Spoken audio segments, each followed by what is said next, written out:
çıktı. Miyavka çıktı bize. Şimdi size gösterecek. Bakın. Bana. Miau. Yıkılma bak. Bak geldi mi dayı oturdu. Kızım niye geldin? Sana geldi öyle. Onu biliyor. Ha kızım. Onu kartı onu getir sana. Niye yaptı? Taraftan geldi şimdi. Aha. Bakınız nasıl miyavka. Güzelcik taptı. Of benim taptığım ya. Tak. Yıkılma bak. Siz ne otur buraya oturacaksın? Ama yıkılma bak. Yıkılmazsın. Давай, мявка, мама. Gel. Hadi gel. Babamızın baban mявка.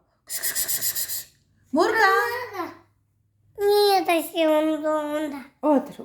Дай bize yardım edeyim. Var. Yavaşçık yıkılma ama. Yavaşçık. Murka'yı taptı. Murka geldi güzelcik. Güzelcik Murka geldi. Ali. Sarı söyle kızım.